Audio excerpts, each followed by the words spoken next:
need you to understand what willpower is. And you might think, I already know what willpower is. I already understand willpower.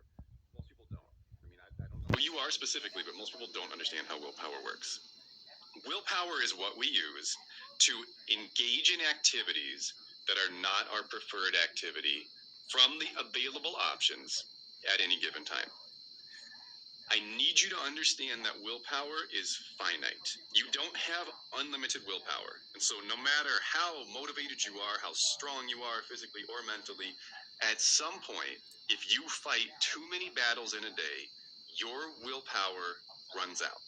And when your willpower runs out, you enter what I call NPC mode. Now, really quick, if you're not familiar with the term NPC, it's a gaming term. It stands for non-player character. So when you play a video game, a lot of times, some, if not all, of the other characters in that game are not actually controlled by other people. They're controlled by the game itself. And so they're not human, and they don't have the ability to respond like a human does.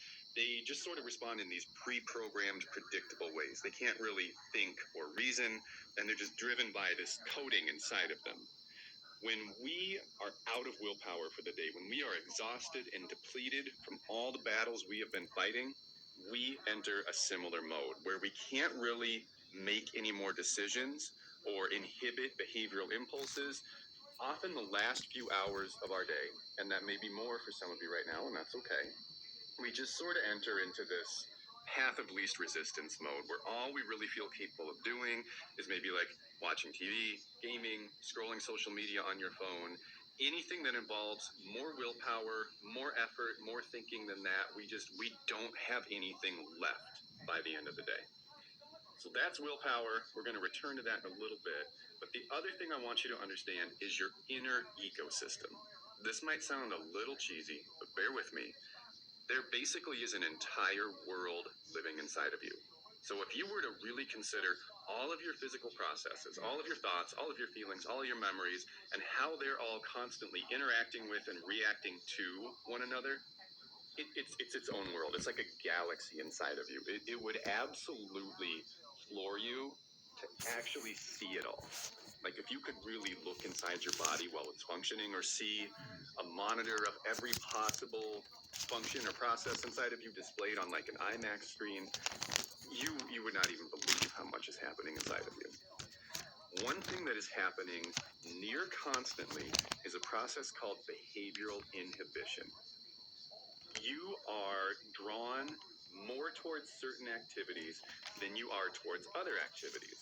And everybody's a little bit different in this regard, right? And so what you are most drawn to, what you find most rewarding or most stimulating, may be different than what I find most rewarding or most stimulating. These really, really high stimulation activities are the things we tend to revert to when we hit that NPC mode, when we have no willpower left, because they're things that require almost no effort, and they have no purpose other than to produce acute momentary reward. And so anytime you are attempting to do something other than the highest reward activity available to you, you are using willpower to do that thing. For example, it is not your imagination, you're not going crazy, life really is getting harder. And you might notice that at the end of your day, when you're looking back, you have a hard time. Willpower is what we use.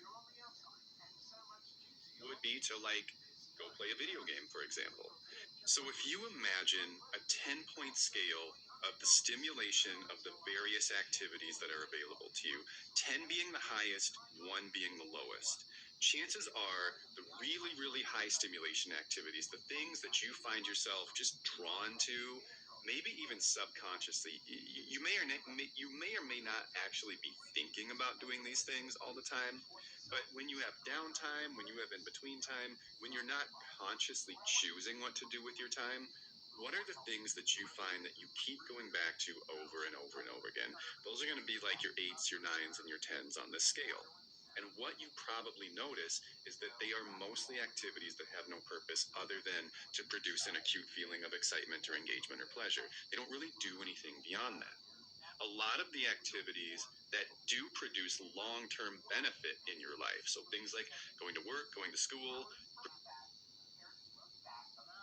on your reward scale. I know a lot of people would say like you're trying to do something that is lower on your scale than the highest option that is available to you, you are using willpower to do that thing.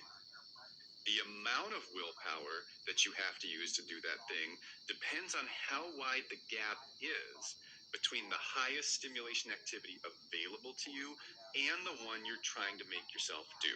The wider the gap, the more willpower it requires.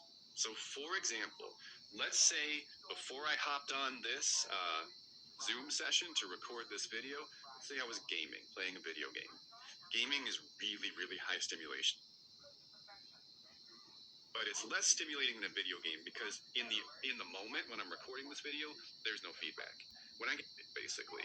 So doing this is about an 8 for me. So at this very moment, I am using a relatively small amount of willpower to record this video for you instead of playing a video game.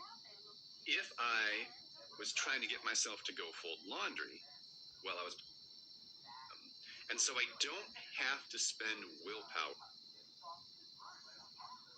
It's the thing I'm going to wish that I was doing. And things like have a YouTube channel is by getting rid of it.